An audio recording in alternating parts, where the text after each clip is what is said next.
para escuchar un nuevo reto. Enseñanza para tu vida. Principios que forjarán tu carácter. Palabras que te alientan. Bienvenidos al Tabernáculo Bíblico Seguidores de Jesús. Escucha Palabra de Dios.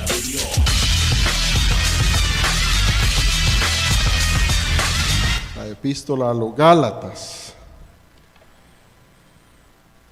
Gálatas en el capítulo 5.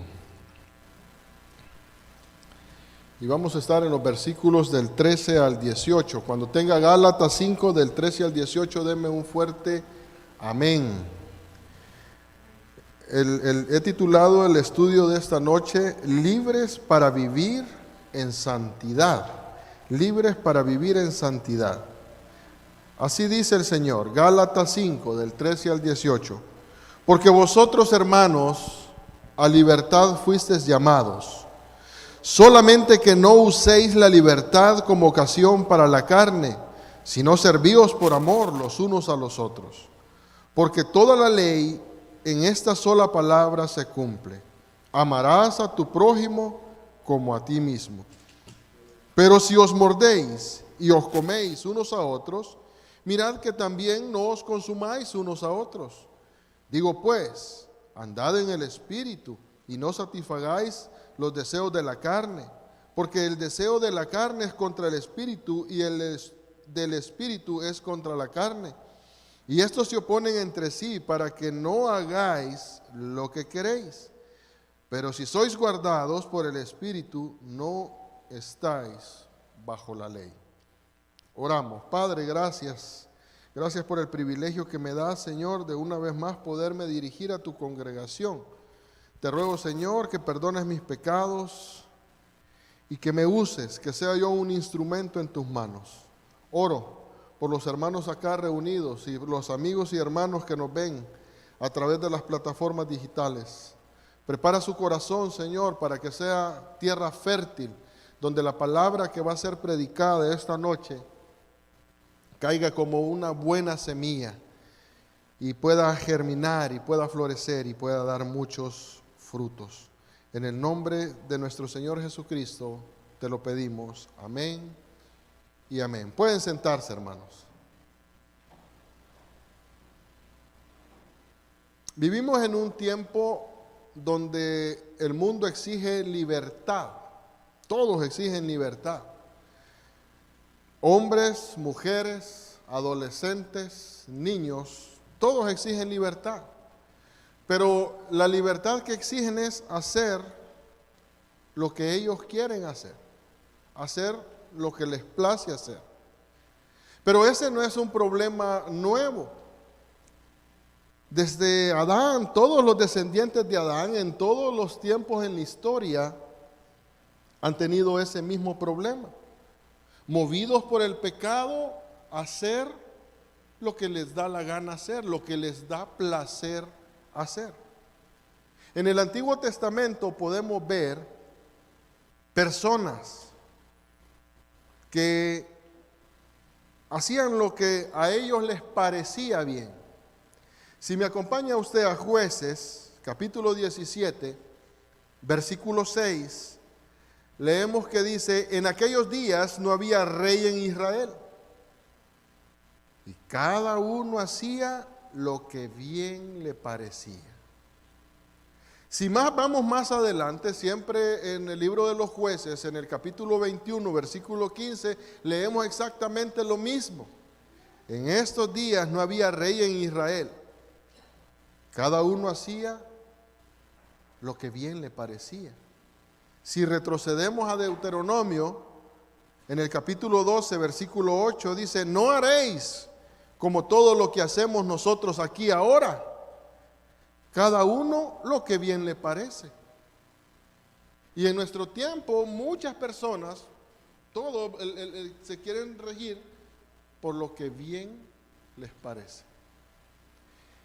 En cada uno de estos versículos, mis hermanos, vemos un común denominador, y es el hombre haciendo su propia voluntad. Y la cuestión es que se ha distorsionado el término libertad. Y nosotros podemos ver un ejemplo bien claro. Vivimos en un estado donde se ha legalizado el uso de la marihuana, no solamente medicinal, sino también para recreación. Entonces las personas, usted los puede ver en cualquier sitio consumiendo ese tipo de droga. Bajo ese tema somos libres de hacerlo, porque es permitido. Hay una libertad para hacerlo. Pero lo que no se dan cuenta es que lo que ellos llaman libertad es algo que cada día los va esclavizando y esclavizando y esclavizando más a un vicio, a una dependencia, eso que después los va a conducir a algo peor y que no van a poder salir de ahí. Entonces lo que ellos ven como una libertad en sí es algo que los va a esclavizar. Y podríamos mencionar diferentes clases de pecado que se vuelven como un vicio en el ser humano, en el hombre, incluso cristiano. Si usted, por ejemplo, busca en el internet y ve estadísticas del pueblo cristiano, hombres, y algunas también incluyen mujeres que consumen pornografía por internet, se va a dar cuenta que los niveles son alarmantes. Y todo eso va dentro de lo que consideran, bueno, pero no pasa nada, si eso no le hace daño a nadie. Muchas personas pueden llegar a pensar de esa manera, siempre y cuando no le haga daño a nadie, pero se les olvida que están ofendiendo a Dios. Muchas veces nosotros, mis hermanos, nos queremos esconder de todo mundo, que no me vaya a ver por aquí el hermano. Si usted quiere decir algo y anda en la calle, quiero ver si no está por aquí algún hermano que me vaya a oír. Y nos olvidamos que Dios es omnisciente y es omnipresente y siempre está escuchando y viendo todo lo que hacemos. Pero en este mundo vivimos. Y lo irónico, mis hermanos, es que el hombre, mientras más defiende su libertad, más se esclaviza al pecado. Y esa es la mentira que Satanás les ha dado. Ustedes son libres. Pueden hacer lo que quieran, porque los tiene esclavizados. Jesús dijo en Juan capítulo 8, versículo 34, dice, Jesús les respondió, de cierto os digo, que todo aquel que hace pecado, esclavo es del pecado. Así que el único medio para alcanzar la libertad verdadera, es Jesús. Si usted va unos versos más adelante en ese capítulo 8 de Juan, en el versículo 36, dice, así que si el Hijo os libertare, seréis verdaderamente libres. Y justamente ese es el tema de Pablo acá en esta epístola a los Gálatas. La libertad en Cristo. Y ha venido desde el capítulo 2 en el versículo 4 hablando acerca de la libertad de que el creyente tiene en Cristo. Luego más adelante llegamos al capítulo 4 y de los versículos del 21 hasta el versículo 31, él comienza a dar una analogía que ilustra la descendencia espiritual de los creyentes. Y él va hasta Sara, la esposa de Abraham. Y ahí la llama a él la mujer, la libre. Y él dice, nacieron de la libre, no de la esclava. Para hacernos ver la libertad del cristiano. Luego cuando llegamos al capítulo 5 en el versículo 1, él hace una declaración y dice que el cristiano se debe de mantener firme en la libertad con que Cristo nos hizo libres para no estar sujetos otra vez al yugo de la esclavitud. Pero como la tendencia natural del ser humano es siempre irse para los extremos, entonces ahora él va a comenzar a explicar lo que significa la libertad. Porque el ser humano o bien se va para este lado y se va al legalismo, o bien se va para este otro lado y se va al libertinaje. Entonces, por una parte, se hacen legalistas, hiper legalistas, y otros que dicen, no, pero a libertad te ha llamado Cristo. Entonces, pues podemos vivir como se nos da la gana. Y en estos versículos del 13 en adelante, él va a dar una explicación de lo que significa esa libertad. Y también nos muestra que Dios nos ha provisto del Espíritu Santo para que nosotros ahora podamos vivir en esa libertad que nos ha dado. Mire, le voy a leer una cita del pastor John MacArthur. Es un poco extensa, pero es una cita muy bonita. Y él dice: alguien ha ilustrado el legalismo y el libertinaje como dos corrientes paralelas que corren entre el cielo y la tierra. La corriente del legalismo es clara, es brillante, es pura, sus aguas son muy profundas, pero son furiosas. Y nadie puede entrar en ellas sin ahogarse o golpearse contra las rocas de sus duras exigencias. Pero por otro lado, dice él, está la corriente del libertinaje, con aguas tranquilas. Cruzarla parece fácil y agradable. El problema es que esas aguas están contaminadas y cualquier intento de cruzarlas resultaría un riesgo mortal. Ambas corrientes son mortíferas, imposibles de cruzar. Una a causa de sus demandas morales y espirituales imposibles, y la otra a causa de su absoluta decadencia moral y espiritual. Y mire lo que dice aquí. Sin embargo, dice él, estas dos corrientes mortíferas les pasa por encima un puente, el puente del Evangelio de Jesucristo, que se construye como el único camino de la tierra al cielo. Las corrientes te llevan a la muerte porque son caminos humanos, mientras que el Evangelio de Jesucristo te lleva a la vida eterna porque ese es el camino de Dios. Fin de la cita.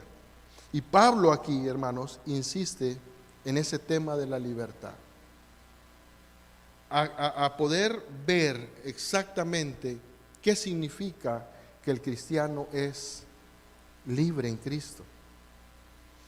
Y si usted se preguntará por qué Pablo es tan repetitivo, porque imagínense, yo me pregunto por qué Pablo viene y repite tanto este tema, porque desde el capítulo 2 él comienza a hacer énfasis en esa libertad, llega al capítulo 4 y sigue haciendo énfasis en eso, llegamos al capítulo 5 y sigue ese mismo énfasis, y lo que pasa es que recuerde que los judaizantes, bueno, los judíos que eran creyentes, ellos tenían muy arraigadas las tradiciones y ¿cómo se dice esta palabra? La reverencia que ellos le daban a la ley. Entonces tenían tan arraigado eso que Pablo tenía que venir diciéndoles una y otra vez, porque para ellos ya esa libertad se convertía como en un tropiezo. Es como la gente que creció en el catolicismo. Tienen tan arraigadas las tradiciones que lo saquen de ahí es un problema. Solamente una obra sobrenatural que Dios puede hacer en sus corazones. Porque quizás, yo no sé si algunos de ustedes salieron de ahí. Yo salí del catolicismo, pero yo nunca fui quizás tan así, ¿verdad? Pero yo recuerdo mis familiares que están arraigados a esas costumbres, a esas creencias, que solamente Dios puede hacer una obra. Pero aquí cabe lo que hacía Pablo, seguía martillando y seguía martillando. y seguían martillando, confiando que el Espíritu Santo iba a aplicar esa palabra en el corazón de los creyentes acá en Galacia. Porque Pablo también fue acusado de libertinaje. Entonces ahora él va a comenzar a explicar en qué consiste esa libertad. Vamos a nuestro texto base. Y lo primero que vamos a ver es que la libertad en Cristo te lleva a luchar contra la carne. Versículo 13. Porque vosotros, hermanos, a libertad fuisteis llamados. Solamente que no uséis la libertad como ocasión para la carne, sino servíos por amor los unos a los otros. Como ya hemos dicho, Pablo ha insistido tanto en esta libertad cristiana, pero si recordamos, en el Nuevo Testamento leemos nosotros que Jesús vino para liberar a los cautivos, no para mantenerlos en servidumbre, no para ponerlos nuevamente en servidumbre. Entonces lo que Pablo está mostrando es la esencia del cristianismo, es la libertad que tenemos en Cristo. Y luego de decirnos que en Cristo nosotros somos libres, él hace una exhortación en este versículo 13. Y dice, bueno, ustedes son libres, pero, hay un pero, solamente que no uséis la libertad como ocasión para la carne. Mis hermanos, esta es una advertencia para nosotros, a no sentirnos tentados a abusar de la libertad cristiana. En el texto vemos claramente que la libertad en Cristo no es tolerancia al pecado. No es una indulgencia a las cosas pecaminosas. Esa libertad que tenemos en Cristo no es una libertad para satisfacer los deseos de la carne, sino, fíjense, es todo lo contrario. Es una libertad para oponerse a los deseos de la carne. Antes usted y yo no podíamos oponernos a los deseos de la carne, porque estábamos muertos espiritualmente. Pero ahora todo creyente tiene el Espíritu Santo que lo capacita para que ahora usted, aquello que antes usted no le podía decir que no, ahora usted le pueda decir no. Le da poder, le da dominio propio. De manera que esa libertad ahora lo ha capacitado a usted para luchar contra los deseos pecaminosos. Antes, en otro tiempo, a usted le decía a alguien, vamos a la iglesia, y usted decía, sí, vamos. Pero ya cuando se acercaba ese día ni siquiera contestaba el teléfono. Bueno, y antes no había muchas cosas así como está la tecnología ahora.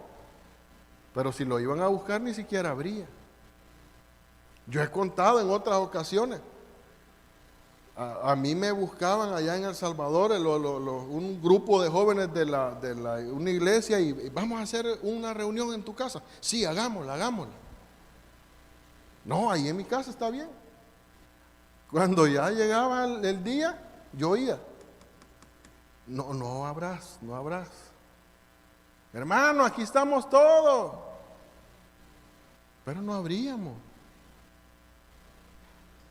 En aquel momento yo decía, no, pero ya hay que abrirles a los hermanos. No, mejor que vayan a hacer la reunión en otro lado. Pero ahora, cuando uno ya tiene el Espíritu Santo en su corazón, usted puede decir, yo no sabía la bendición que yo me estaba perdiendo. Y quizás cada uno tiene sus propias historias. Si alguien lo invitaba y usted era renuente, se enojaba, no quería.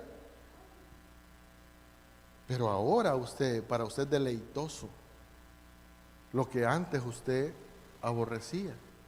¿Pero qué cambió? Bueno, Dios le ha dado una nueva naturaleza, mi hermano.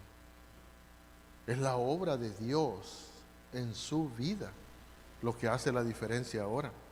No es que ahora usted es más inteligente, no es que usted hizo algo, no, es que es la obra de Dios en cada uno de nosotros, haciendo que aquello que nosotros antes aborrecíamos, ahora lo deseemos, y lo que antes deseábamos, ahora lo aborrezcamos. Dios obrando en cada uno de nosotros. Esa palabra ocasión del versículo 13 se deriva del griego aforme y se utilizaba como en una base militar, para describir una base militar que hacía los planes militares. Entonces la declaración de Pablo es que la libertad cristiana no es una base de operaciones donde se va a llevar a cabo planes para satisfacer los deseos pecaminosos. No.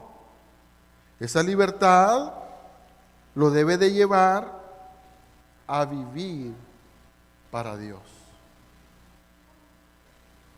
Para que no vivamos como se nos da la gana, sino que vivamos como Dios quiere que vivamos, motivados por amor a Él. Mire lo que dice Primera de Pedro capítulo 2 versículo 16. Como libres, pero no como los que tienen la libertad como pretexto para hacer lo malo, sino como siervos de Dios. En el capítulo 5, versículo 1, Pablo dice a la iglesia de Galacia: estad pues firmes en la libertad con que Cristo nos hizo libres. Llegamos al versículo 13 de ese capítulo 5 y la pregunta es: ¿cómo vamos a usar esa libertad? ¿Cómo va a usar la libertad que Cristo le ha dado? Y Pablo dice: no uses esa libertad para pecar. No uses esa libertad para pecar, mi hermano. Porque hay muchas cosas que caben dentro de las libertades cristianas. Pero no debe de usar usted eso para pecar. En este tiempo yo me he encontrado con personas que dicen: no, pero es que yo soy cristiano. ¿Quién te ha dicho a vos que yo no soy cristiano? Que yo me tome un traguito no quiere decir que no sea cristiano. Que yo me tome unos vinitos no quiere decir que yo sea cristiano, que yo no sea cristiano. Yo puedo hacer eso. Y hay muchas personas que tienen ese pensamiento. Yo puedo ir a una fiesta. Yo puedo hacer esto otro, yo puedo participar de esto. En pocas palabras están diciendo: yo puedo consumir lo que el mundo consume, disfrutar lo que el mundo disfruta, y puedo ser cristiano. Y esa es una mentira de Satanás. Los que viven de esa manera, los que se excusan de esa manera, están dando una muestra que no han nacido de nuevo. Son evidencias de que no son cristianos. El verdadero cristiano puede pecar sí, pero le duele. No va a disfrutar. El Espíritu Santo que mora en cada uno de nosotros no nos va a permitir que disfrutemos el pecado. No nos va a permitir. Yo no sé si a ustedes les salen esos como videos de inteligencia artificial en el Facebook y sale una ovejita que cae en el lodo. Y rápido se quiere salir y se sale, pero luego cae un cerdito en el lodo y ese ahí anda disfrutando. Pues igual pasa en la vida del cristiano. El cristiano puede caer, pero no se va a quedar ahí disfrutando del lodo. Se va a levantar, porque el Espíritu Santo no lo va a dejar ahí, porque Dios, mis hermanos, nos ha dado una nueva naturaleza. Ha cambiado en nosotros, en nuestro corazón. Y ahora amamos la justicia de Dios. Hoy en día es común ver en las redes sociales falsos maestros hablando y diciendo cosas que apoyan, más bien apoyándose de las filosofías de este mundo. Bailando, cantando, teniendo shows en la televisión, así como los tiene el mundo. Y diciendo: no, tú puedes hacer lo que bien te parezca, tu conciencia es la que te dice si está bien o está mal. Mire lo que dice Segunda de Pedro capítulo 2, versículos del 18 al 21. Pues hablando palabras infladas y vanas, seducen con concupiscencia de la carne y disoluciones a los que verdaderamente habían huido de los que viven en error. Les prometen libertad y son ellos mismos esclavos de corrupción, porque el que es vencido por alguno es hecho esclavo del que lo venció. Ciertamente, si habiéndose ellos escapado de las contaminaciones del mundo por el conocimiento del Señor y Salvador Jesucristo, enredándose otra vez en ellos son vencidos, y su postrer estado viene a ser peor que el primero. Porque mejor les hubiera sido no haber conocido el camino de la justicia, que después de haber conocido volverse atrás del santo mandamiento que les fue dado. En Judas, en el versículo 4, hay un texto que dice: porque algunos hombres han entrado encubiertamente, los que desde antes habían sido destinados para esta condenación, hombres impíos que convierten en libertinaje la gracia de nuestro Dios y niegan a Dios, el único soberano, y a nuestro Señor Jesucristo. Judas aquí está describiendo a todos aquellos que dicen: no, hombre, pero te podés tomar un traguito, no pasa nada.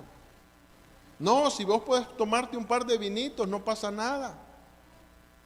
Si vos podés ir a una fiesta, no pasa nada. Entonces, y vamos y le preguntamos a Judas y dice: no, estos hombres son impíos,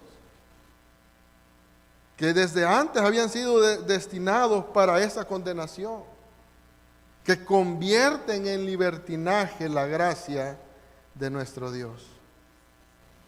Mi hermano, recuerde algo: una vida permisiva, una vida que minimiza el pecado, una vida que justifica el pecado, escudándose en la libertad cristiana, es una evidencia de que no ha nacido de nuevo. Porque prácticamente con todo eso lo que está haciendo es negando a Cristo. Cuando Pablo escribe a los romanos, dice: vestíos del Señor Jesucristo y no proveáis para los deseos de la carne. En segundo lugar, mis hermanos, la libertad cristiana lleva al creyente a servirse unos a otros. Sigue diciendo el versículo 13: si no servíos por amor los unos a los otros. Jesús, mis hermanos, nos hace libres por amor. Ahora nosotros somos libres, vamos a poder demostrar ese amor al hermano, al prójimo, sirviéndonos los unos a los otros. Fíjese, el texto dice: servíos los unos a los otros. No dice servíos a algunos que te caigan bien. No dice servíos a algunos que te han hecho algo para que estés contento. No, los unos a los otros. Todo. Debemos de amarnos, y esa es la forma en la que debemos de vivir. Esa libertad nos lleva a una sumisión mutua. Nuestro máximo ejemplo, nuestro Señor Jesucristo, que dijo que no había venido para ser servido, sino para servir y para dar su vida en rescate por muchos. Mire lo que dice Lucas capítulo 22, versículos 24 al 27. Hubo también entre ellos una disputa sobre quién de ellos sería el mayor. Pero él les dijo: los reyes de las naciones se enseñorean de ellas, y los que sobre ellas tienen autoridad son llamados bienhechores. Mas no así vosotros, sino sea el mayor entre vosotros como el más joven, y el que dirige como el que sirve. Porque ¿cuál es el mayor? ¿El que se sienta a la mesa o el que sirve? No es el que se sienta a la mesa, mas yo estoy entre vosotros como el que sirve. Imagínense, Jesús dice: yo estoy entre ustedes como el que sirve. Quizás algunos de nosotros podemos decir: sí, pero es que a mí no se me da eso. Es que yo no puedo. Es que yo no siento. Mi hermano, no se trata de que usted sienta. Se trata de que si usted es cristiano, el Espíritu Santo, el Espíritu de Cristo, mora en su corazón. Y entonces Él nos equipa con una naturaleza de servicio y amor por los hermanos. Versículos 14 y 15, porque toda la ley en esta palabra se cumple: amarás a tu prójimo como a ti mismo. Pero si os mordéis y os coméis unos a otros, mirad que también no os consumáis unos a otros. Amarás a tu prójimo como a ti mismo. Martín Lutero dijo: si quieres saber cómo debes de amar a tu prójimo, pregúntate a ti mismo cuánto te amas. ¿Usted quiere saber? Pregúntese usted cómo quiere ser tratado. ¿Cómo le gusta a usted que lo vean? ¿Cómo le gusta a usted que lo sirvan? Porque de la misma manera que usted quiere que lo vean, que lo traten, de esa misma manera usted debe de tratar y de servir y de amar a los hermanos, al prójimo. No necesita usted que le den clases de cómo usted debe de hacer para amar al prójimo. Lo único que usted debe de hacer es preguntarse: ¿cómo quiero ser yo tratado? ¿Me gustaría ser tratado mal? Imagínese si usted es una persona que trata mal a alguien más, pregúntese: ¿le gustaría a usted que lo traten de esa manera?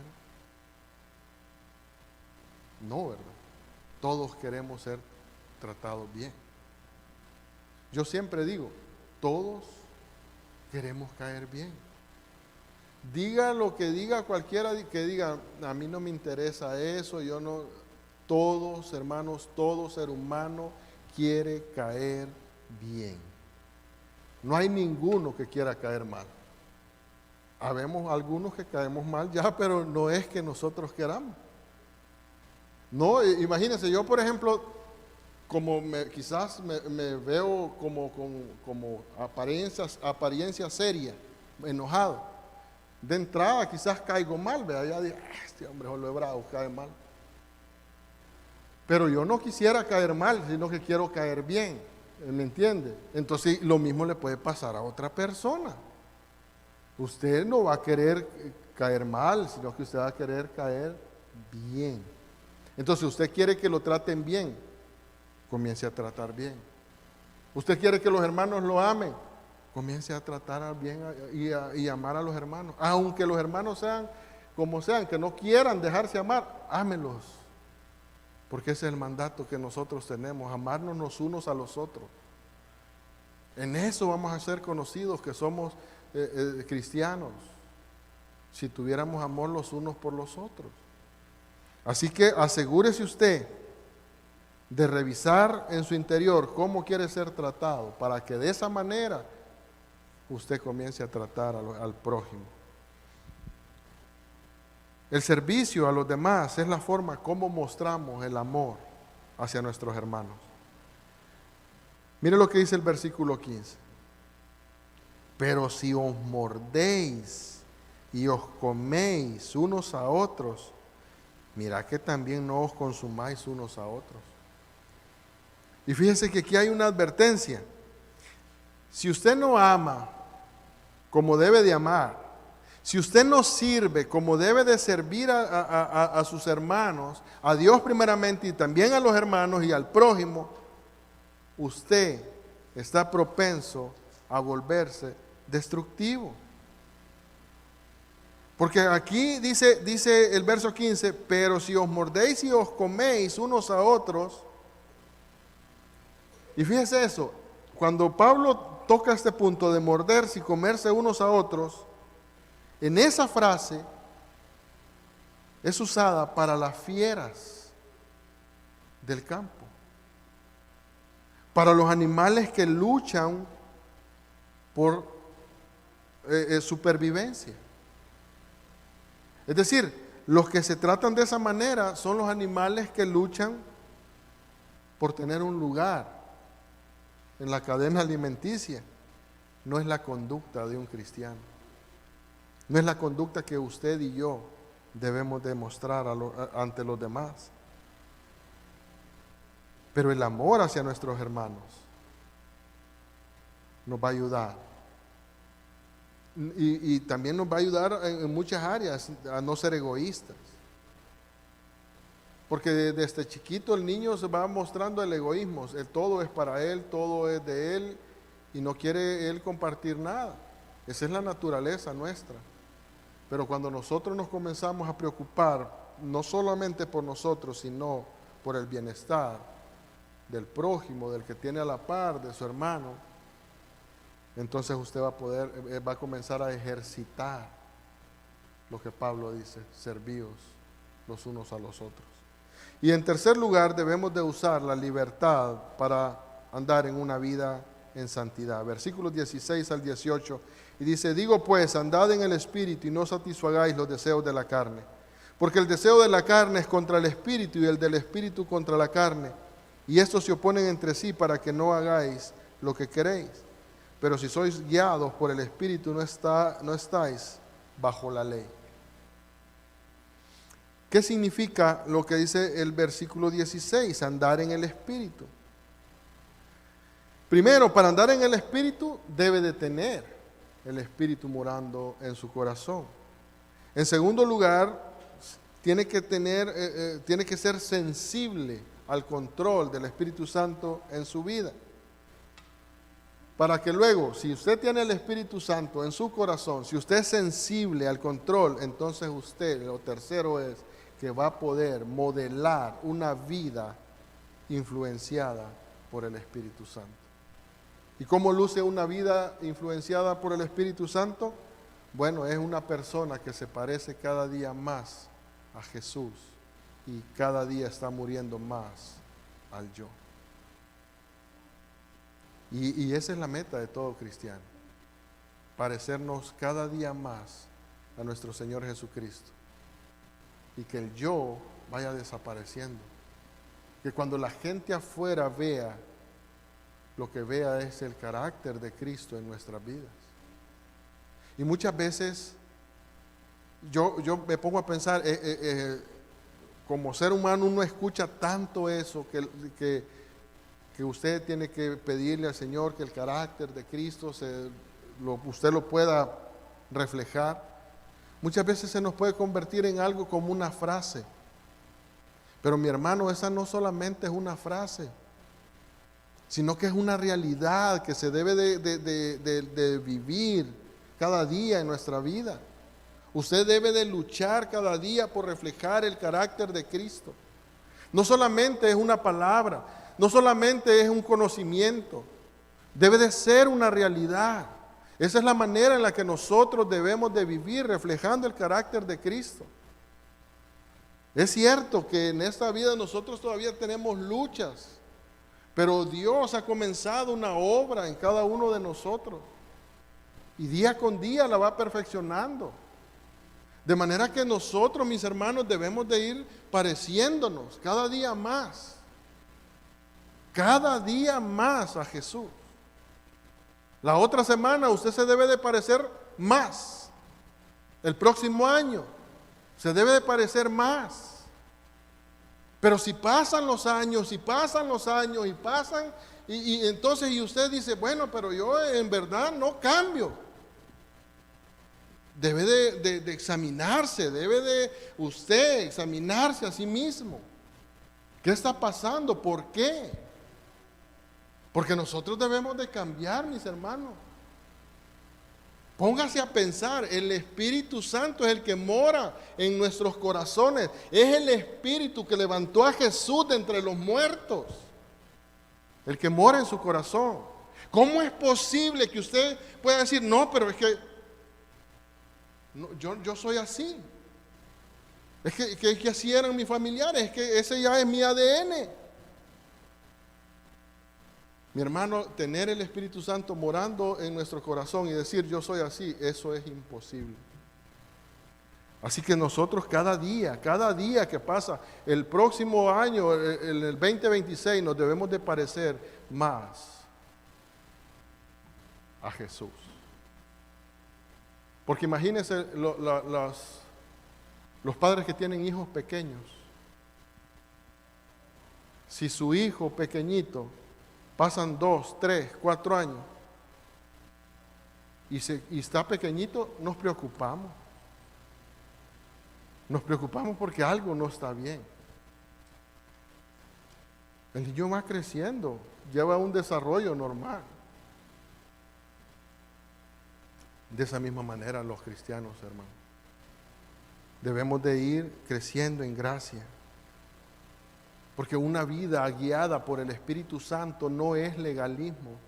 Una vida guiada por el Espíritu Santo no son reglas de decir, yo hago esto, yo cumplo esto otro, de que usted tenga un cuaderno y usted comience a marcar esto, check, esto otro check, esto otro check, check, check. Y entonces usted llena todo esto y piensa que usted tiene un montón de reglas. Eso, mis hermanos, eso no es una vida guiada por el Espíritu Santo. Una vida guiada por el Espíritu Santo es una vida que refleja fe, que refleja amor. Primeramente por Dios, pero también por los hermanos. Cualquier otra cosa es un pensamiento humano. Porque la santidad no es el resultado del desempeño del hombre, sino que la santidad es el trabajo de Dios por medio del Espíritu Santo en nosotros. La vida en santidad consiste en que nosotros somos fortalecidos por el Espíritu Santo. Miren lo que dice Efesios, capítulo 3, versículo 16. Ya voy a ir terminando con esto. Para que os dé conforme a las riquezas de su gloria, el ser fortalecidos con el poder en el hombre interior por su Espíritu. El Espíritu Santo produce en el interior del creyente un cambio que ahora sus obras, aquellas obras que antes hacía, que no servían para nada, que eran pecaminosas, el Espíritu Santo hace un cambio en nuestro interior, que ahora esas obras son de justicia. De manera que esta noche podríamos decir que la santidad y el amor proceden del Espíritu Santo que mora en nosotros. Para poder vivir la vida cristiana, guiados por el Espíritu Santo, debemos, mis hermanos, también ser sensibles. Ahora, también debemos de decir que la obra del Espíritu Santo y la obra de justificadora de Jesús, también usted y yo tenemos un papel que nos lleva a ser diligentes, a ser activos. No solamente es que nos vamos a quedar sentados como un espectador, sino que debemos de considerarnos como Pablo le escribe a la iglesia en Roma en el capítulo 6, versículos del 11 al 13. Así que también vosotros consideraos muertos al pecado, pero vivos para Dios en Cristo Jesús, Señor nuestro. No reine pues el pecado en vuestro cuerpo mortal, de modo que lo obedezcáis en sus concupiscencias, ni tampoco presentéis vuestros miembros al pecado como instrumentos de iniquidad, sino presentaos vosotros mismos a Dios como vivos de entre los muertos, y vuestros miembros a Dios como instrumentos de justicia. En el capítulo 12 de Romanos, en el versículo 1 dice: hermanos, por las misericordias de Dios que Dios ha hecho en nosotros, preséntate ante Dios como un sacrificio vivo, santo, agradable al Señor, porque ese es el culto racional que todos debemos de dar al Señor. Que el Señor les bendiga. Vamos a orar. Padre, gracias te damos.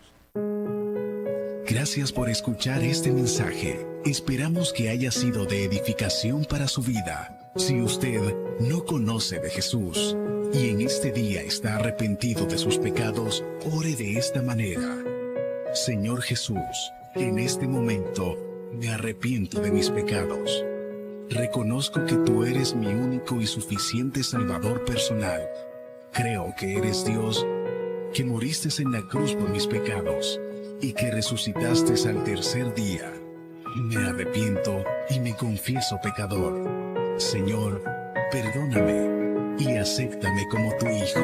Doy gracias al Padre por enviar a su Hijo a morir en la cruz por mi lugar. Gracias, Jesús, por aceptar mi vida. En Cristo Jesús, Señor y Dios nuestro. Amén.